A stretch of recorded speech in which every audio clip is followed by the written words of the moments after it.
ترامپ میگوید اگر من به استانبول ترکیه نروم معلوم است پوتین هم نمیرود.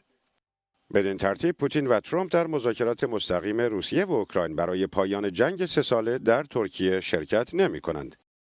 دونالد ترامپ در نشستی در قطر گفته بود معلوم بود که اگر من به ترکیه نروم پوتین هم به آنجا سفر نمی کند. البته ترامپ تاکید کرده که سفر به استانبول در برنامه‌اش بوده است. با این حال تیم مذاکره کننده امریکایی در ترکیه حاضر خواهند بود.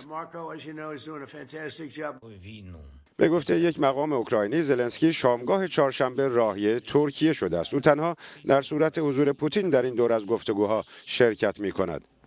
روبیو وزیر خارجه امریکا و ویتکاف مشاور ارشد و فرستاده ویژه ترامپ به خاورمیانه نیز به استانبول خواهند رفت.